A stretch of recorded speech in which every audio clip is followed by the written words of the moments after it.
On our previous episode in Tirana, we spent an entire afternoon learning how to make delicious traditional Albanian food. But today we are going outside.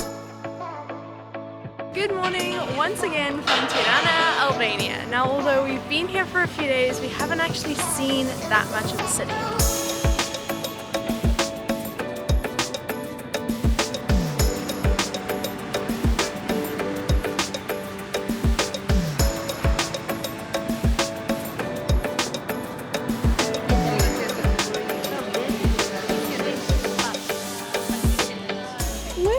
Marek, amateur backpackers who somehow managed to travel around Europe for a whole year for under $10,000. From working on sailboats to hitchhiking across 3 countries, our budget travels have been anything but boring. We're about to start a trip through the infamous Balkans, 8 countries in 6 weeks. Can we do it? Subscribe to find out.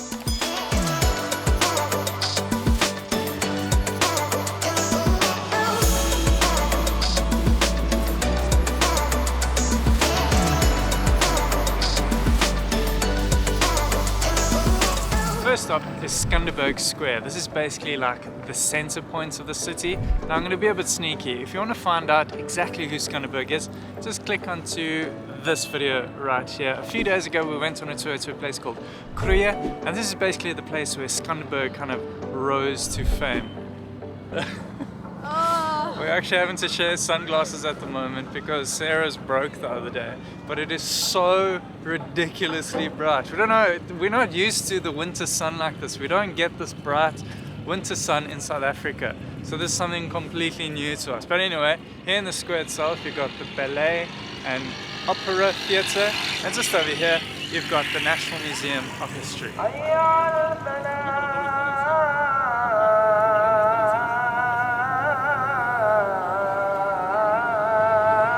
The further that we travel in the Balkans, the more we're learning that quite a few of the countries actually follow Islam.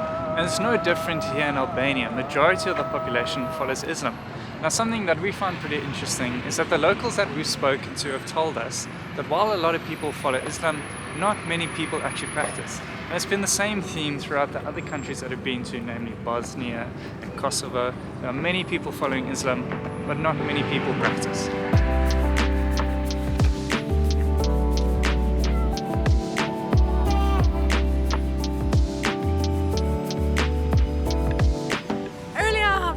Good old Google to look up some interesting facts about Tirana and Albania, and did you know that there are more Albanians living outside of Albania than inside Albania? There's around 7 million Albanians living across the world, mostly in other Balkan countries, and there's only about 3 million Albanians living in Albania. Pretty crazy.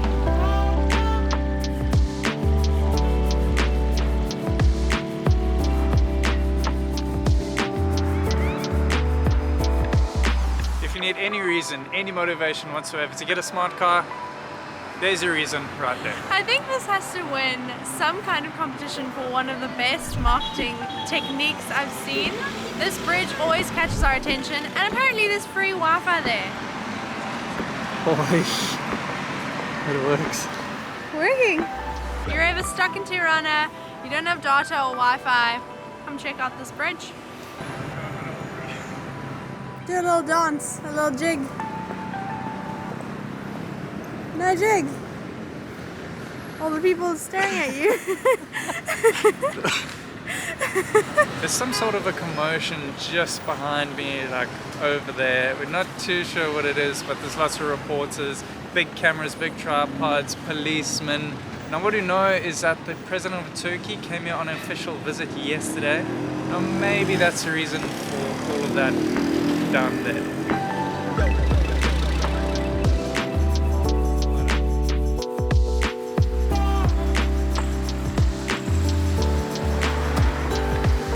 Our next stop was supposed to be the Pyramid of Tirana, but as you can see, it is now under renovation, which is actually pretty interesting because it was originally built in like a commemoration or memorial to the former dictator Enver Hoxha. Now there's a big backwards and forwards between the residents of the country saying that no, it should be demolished, but then the other half was saying no, it should be restored, and now it's being restored. So there's an answer right there. Really interesting.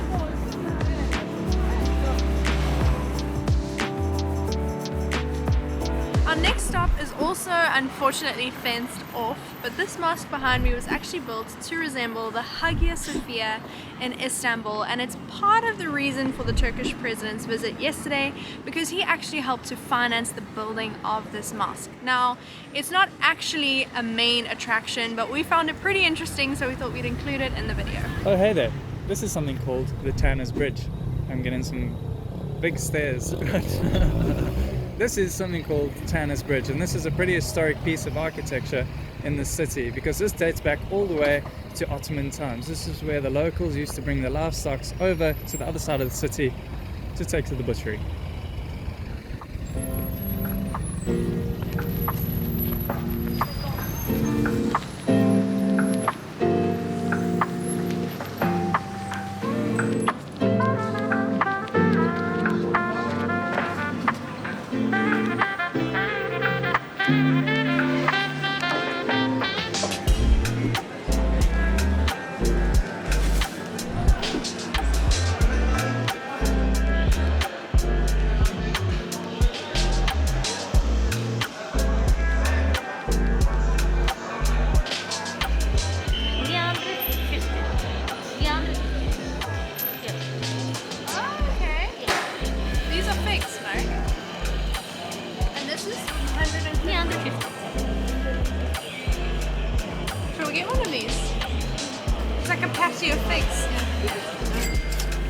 Thank you.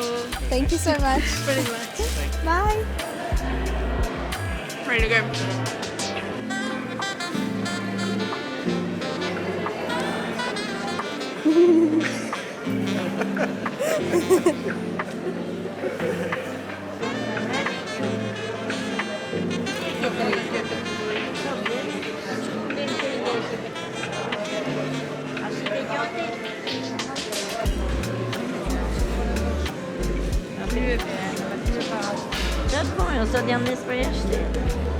A very sweet man just gave me some oregano to try. Now I've got some crazy spices going on in my mouth right now. So sweet though.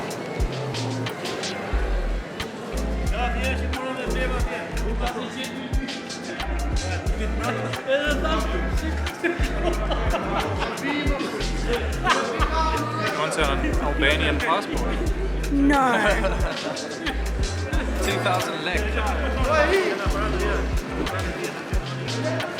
We walked past that market on the way to the cooking class yesterday and we just had to come back. I mean, that was well worth it. That was really cool. One of the coolest parts of Tirana have to be the traffic lights. No longer do you just have one single like bulb or light, but they've illuminated the entire pole. I mean, it's ingenious. You can see these things from ages away. It's so cool.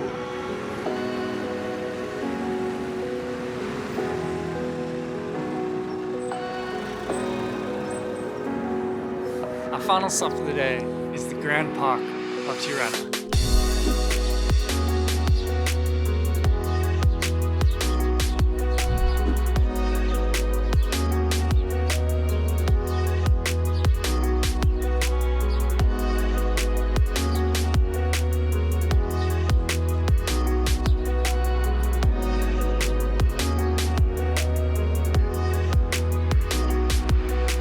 It really is amazing out here. It feels like you've kind of escaped the city and you've just come into a little oasis. And I experienced this firsthand the other day because I actually came for a run all the way around the lake and it was so peaceful. Up until the point where I had to leave the park and I went back into the city and you're just blasted with the noise of the cars and just people everywhere, which is actually making us really excited because today is actually our last day in Tirana. Tomorrow we're heading out to smaller towns around Albania. But thank you so much for joining us on this video and we'll see you in the next one.